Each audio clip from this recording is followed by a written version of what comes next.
Cody back here again with another collection video, and today I'm going to do a Soundgarden collection video. Soundgarden, easily one of my top favorite bands of all time, definitely top 5 for sure, and I thought it was time to do a Soundgarden collection video. It's been a video I've been actually wanting to do for a while, and I just never did it for some reason, but I figured the time is right for it to do it now. Here we are.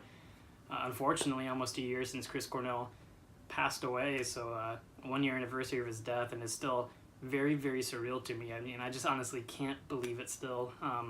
Definitely lost a great musician, and I mean, I'm fortunate enough I was able to see him once solo on the Higher Truth tour, and I think it was about around July 2016, and I saw him a week before he actually passed away with Soundgarden just last year.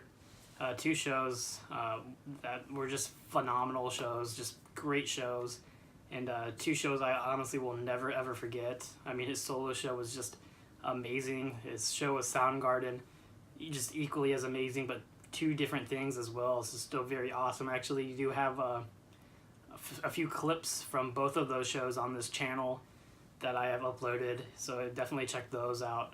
But I'm just very lucky that I was able to attend both of those shows. But I mean, I feel like I've got a decent collection of Soundgarden albums. I definitely don't have everything, but I think I do have a nice little collection going. So I'm going to start showing them off, and for just time, for time purposes, I'm not going to take all of them out. I'm sure I've probably showed all these in past videos separately, so just going to try to go through them rather quickly, so this video is not like 20 minutes long. But the first album I'm going to show is the Soundgarden Screaming Life and Fop EPs, 2 LP sets.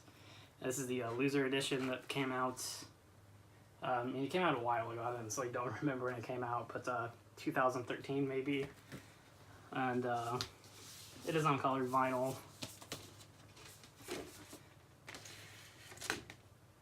So one of them's translucent blue, and the other one is on clear vinyl, which looks really, really cool. And then I actually have 2 copies of Ultra Mega OK. I have the original 1988 pressing, still actually in the shrink wrap, and I also have the one that came out with just last year, the Ultra Mega OK, with the Ultra Mega EP early versions as well on the sides 3 and 4. And this is the Loser edition too. It's on colored vinyl, but I mean, just for time restraints, I'm not going to take it out. But definitely both amazing albums. Definitely the mix on this one is great. I think I always heard that they didn't really care that much for the mix of this one. And I actually have this is the newer reissue that came out a couple years ago of Louder Than Love. And the cool thing about Louder Than Love, I don't have an original copy of it on vinyl, but I have the CD, and I'm not going to show all my Soundgarden CDs in this video because that would be ridiculous, but this is the long box CD, still sealed, that I picked up at Irvington probably about 2 or 3 years ago. And I definitely, when I saw that there, I definitely had to get it. It wasn't very expensive, but definitely never going to open that. Kind of pointless to open that when you can just get the CD by itself, probably relatively cheap. So definitely one of those cool things that I found at Irvington. And then I also have 2 copies of Bad Motorfinger. I have the this is not an original. This is the 2003, I think, is when this one came out with reissue. And then of course the newer reissue that came out a couple years ago. And this is just on the black vinyl as well. It's not on the colored, like the silver vinyl. That's definitely a lot more desirable. And then I also have 2 copies of Super Unknown, the 1994 original copy, and this one is on orange vinyl as well. And it does actually have the hype sticker still in there. And of course the newer reissue that came out with in 2014 for the 20th anniversary of Super Unknown.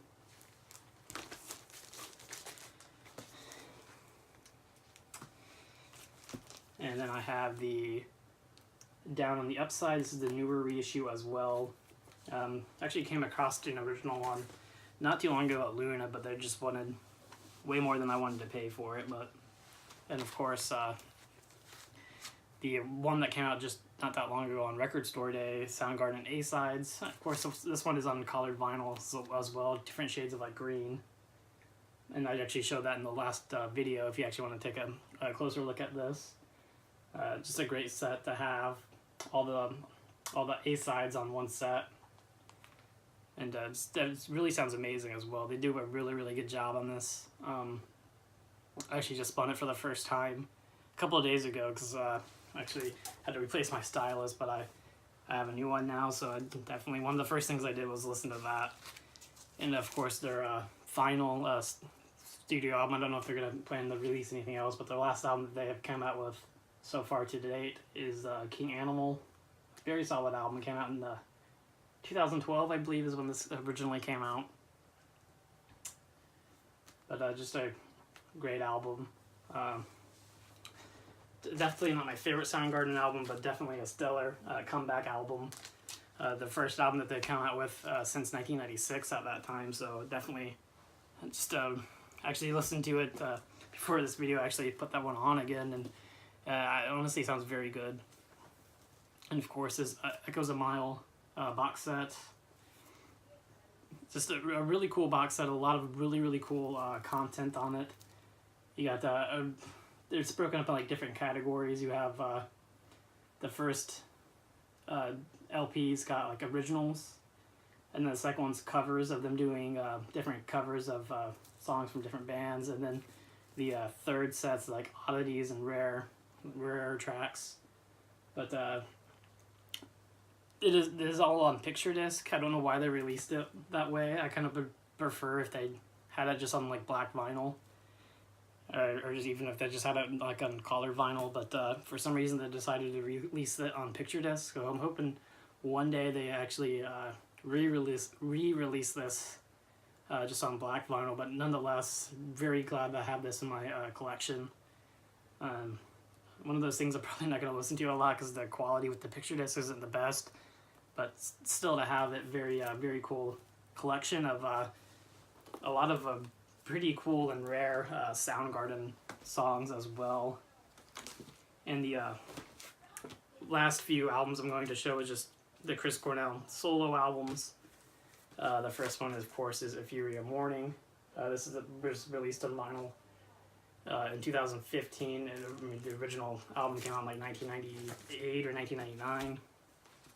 And then this one was a Record Store Day, Black Friday Record Store Day, I believe. I think it came out this past November, Poncier.